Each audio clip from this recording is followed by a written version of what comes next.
అధ్యక్ష. అన్ని పథకాలు రద్దు, దాదాపు 27 పథకాలు.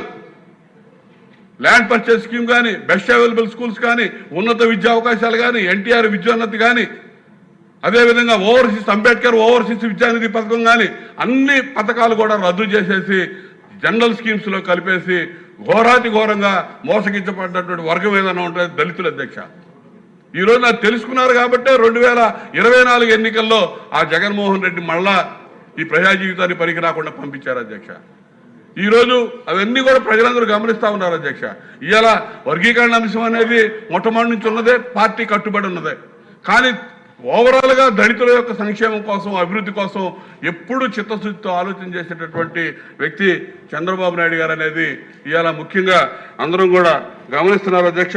దానిలో భాగంగా మరి ఏది జరిగినా సరే ఇక్కడ సంక్షేమ హాస్టల్లో residential society, social welfare residential system తీసుకొచ్చింది తెలుగుదేశం పార్టీ అధ్యక్ష. అందులో భాగంగానే మరి చంద్రబాబు నాయుడు గారు ముఖ్యమంత్రి అయిన తర్వాత ఆ సోషల్ వెల్ఫేర్ రెసిడెన్షియల్ స్కూల్స్ ఉమ్మడి రాష్ట్రంలో దాదాపు 300 స్కూల్స్ పైన వరల్డ్ బ్యాంక్ నిధులు తీసుకొచ్చి నిర్మాణం చేసి ఈ రోజున లక్షలాది మంది క్వాలిటీ ఎడ్యుకేషన్, ఇంగ్లీష్ మీడియం చదువులు, అన్ని రకాల చదువులు, ఉన్నత విద్యా అవకాశాలు ఇచ్చింది తెలుగుదేశం పార్టీ అనేది అందరికీ తెలిసిన విషయమైన అధ్యక్ష.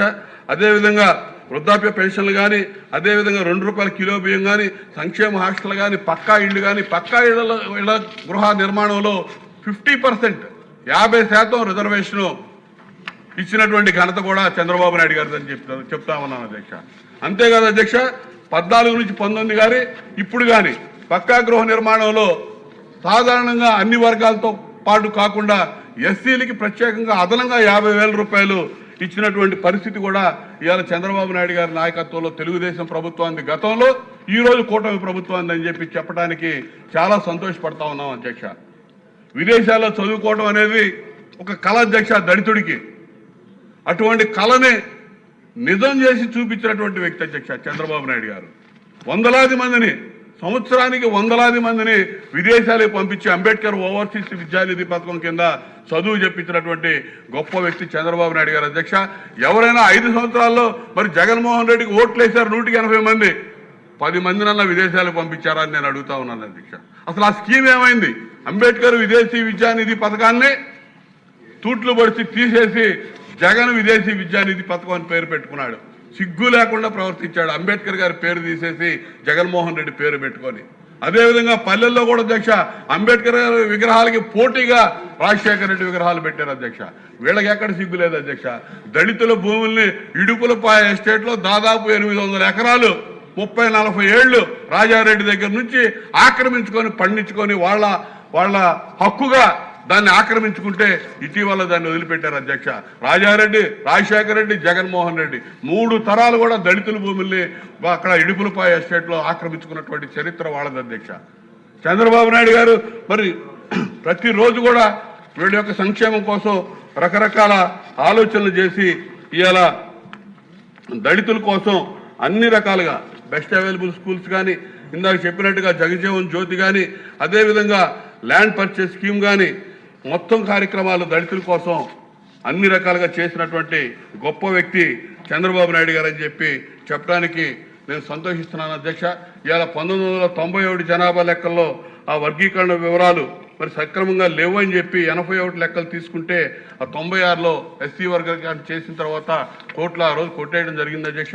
ఈరోజు ఎస్సీ వర్గీకరణ ఉపవర్గీకరణకు సంబంధించి ఈ 21 జనాభా లెక్కల్ని అవకాశం ఉంటే తీసుకోవాలి అధ్యక్ష. లేదంటే 26లో జరగబోతున్నటువంటి జనాభా లెక్కల ఆధారంగా అయినా సరే ఇప్పుడు జిల్లాల వారీగా ఈ రిజర్వేషన్ శాతాన్ని జిల్లాల వారీగా అమలుపరచడానికి చర్యలు తీసుకోవడానికి సాధ్యమైనంత వరకు తమ కృషి చేయవలసిందిగా తమ ద్వారా ముఖ్యమంత్రి గారిని కోరుతా ఉన్నాం అధ్యక్ష. అదేవిధంగా 15%, 14%, 15% రిజర్వేషన్ చిన్న విజ్ఞప్తి.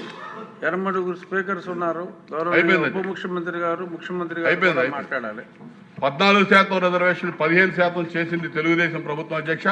దానికి తగ్గట్టుగా ఇప్పుడు పెరిగిన దామాషా ప్రకారం కూడా మరి పెంచడానికి, రిజర్వేషన్ శాతాన్ని పెంచడానికి ఉన్న అవకాశాలని పరిశీలించవలసిందిగా ముఖ్యమంత్రి గారిని తమ ద్వారా విజ్ఞప్తి చేస్తా ఉన్నాను. అదేవిధంగా ప్రభుత్వ ఉద్యోగాలు ఇవాళ తగ్గిపోతున్నటువంటి పరిస్థితుల్లో ఇవాళ నారా లోకేష్ గారు ఇవాళ ఐటీ రంగాన్ని అభివృద్ధి చేస్తా ఉన్నారు. పారిశ్రామిక వృద్ధి రాష్ట్రంలో జరగబోతా ఉన్నాయి. 20 లక్షల ఉపాధి అవకాశాలు రాబోతా ఉన్నాయి. వాటిల్లో ప్రభుత్వ రంగంలో కూడా రిజర్వేషన్లకి అవకాశం ఉన్నంత వరకు మీరు పరిశీలన